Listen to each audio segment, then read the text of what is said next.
Hello, my name is Veronica and welcome into the Learning Lab.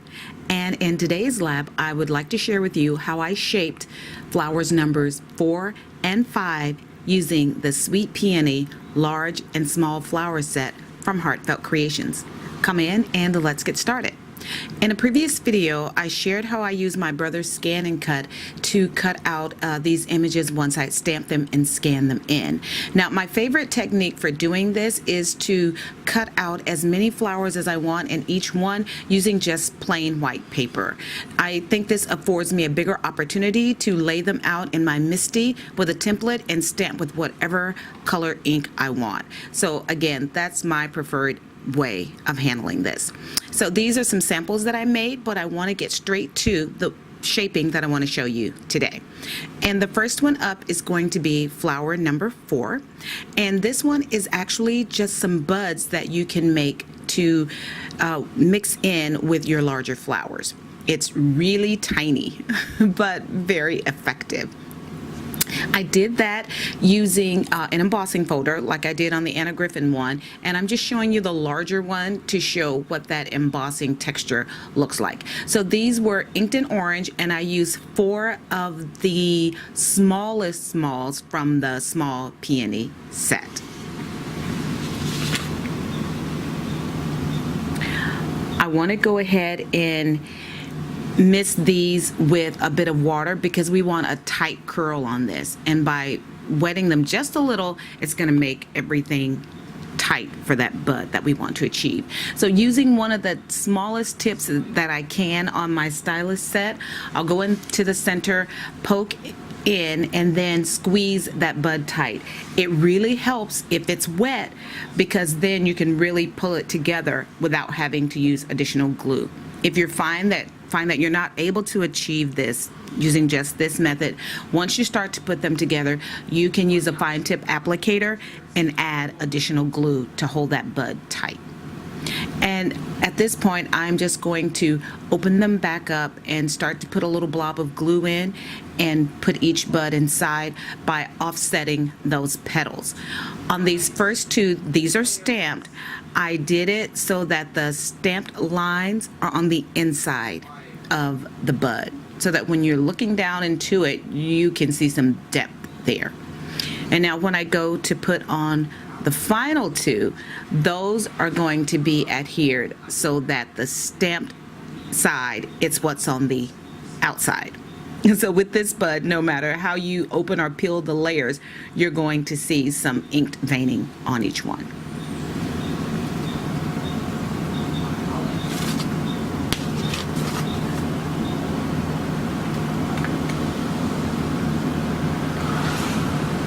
And there is that small tiny bud that's been formed. Give it a good squeeze so that it all holds together, and it is really, really cute. It may not come across on camera how cute this is, but give it a try and I promise you, you're absolutely. And that, my friends, was flower number 4. So let's get going with flower number 5. For this one, you're going to need 1 large and 1 medium large. From the small set, you're going to need 2 of the largest small ones there are, and then you'll need 3 of the medium smalls in order to make the small flower.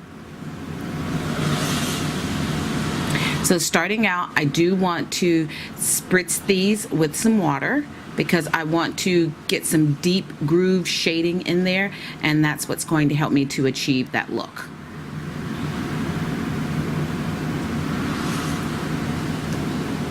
Oh, wait.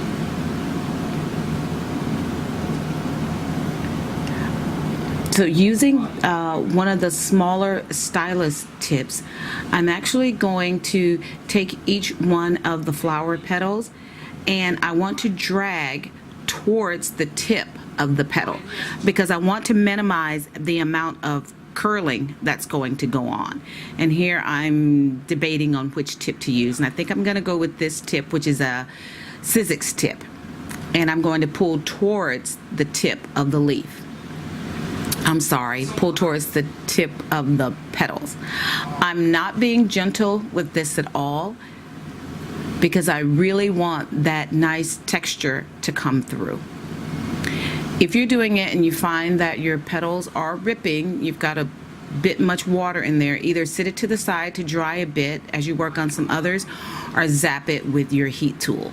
I'd say start minimal with the water. You can always add more, but when you're in the middle of it, it's kind of hard to take it away.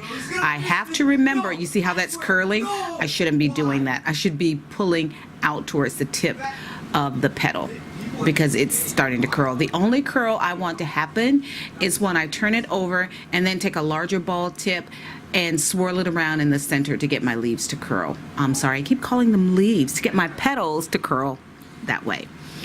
So at this point, I'm pulling it back out, putting in that blob of glue so that it has an opportunity to set up, so that when my next flower is added, it'll hold down tight.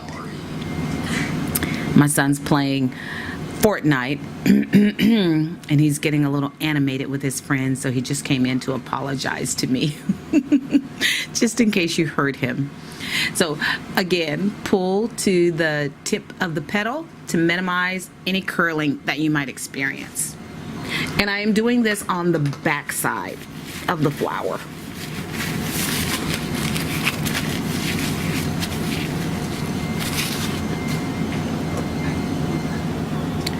A gentle roll and then offset it, glue that one down, and move on to the next one.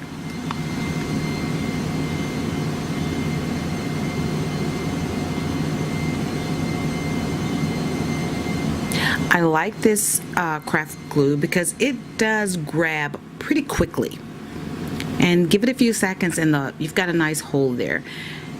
Here I'm having to add just a bit more water to my flowers because they tended to dry out pretty quickly while I was working on the others.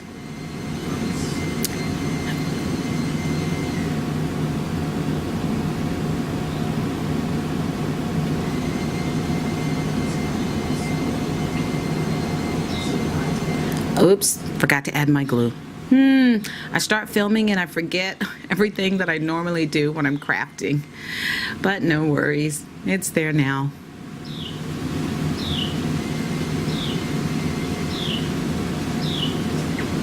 And let's figure out the offset for this one.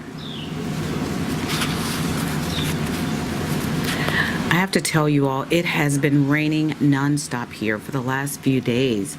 So being in the house has actually allowed me to be a little bit more crafty than I want to be. And here I am pulling in, and you can see where I'm getting that curl on that petal, and then I realize, no, pull to the outside, pull to the outside. Curling in will give you a very different look. That will make for a full lush flower like I did on one of the other ones. I think it may have been flower number 2. Again, forgot to add my glue. The only thing this means is that once I put it in, I'm going to have to really hold it to give it a chance to grab the flower on top and then hold everything together. I hope that made sense.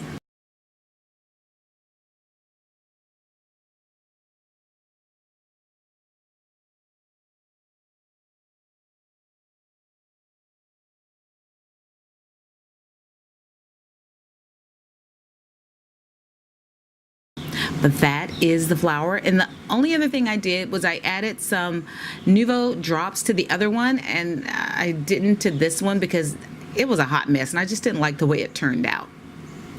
Oh, but I know what I can add. I can add this, and it's from the McGill Crystal. Yeah, let's add that. I've already glued 2 of those together, and the only thing I need to do is ink it up.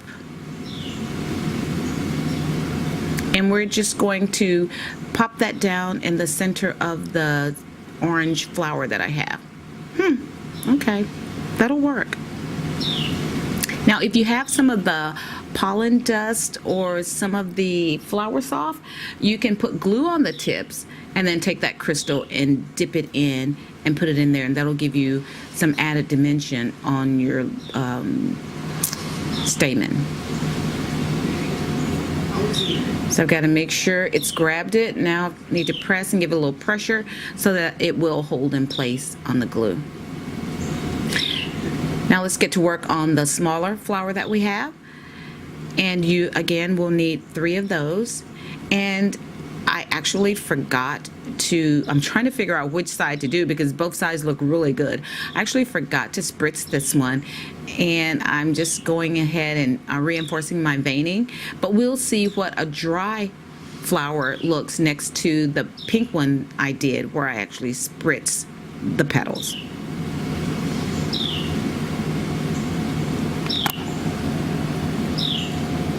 Now these can easily be turned into a flower that's atop of a stem just by putting a hole through the center.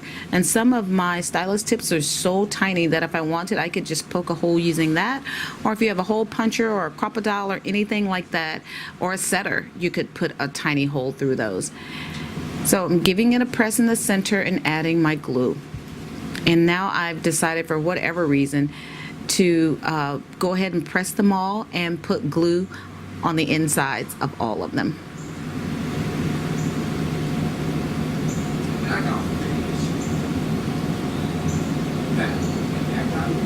I had never done this before, and as soon as I did it, I realized I should not have glued the tops of all 3.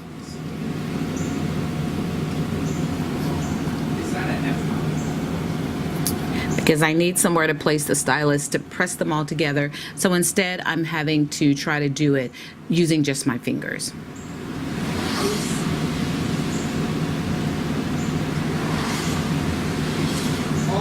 And because I didn't spritz it, I'm not getting a tight bud on there. I'm getting a much looser bud.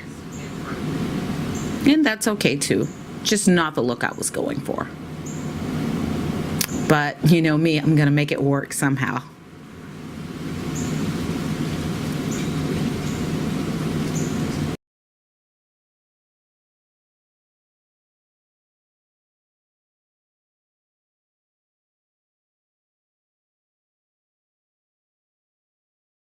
And there it is, flower number 5.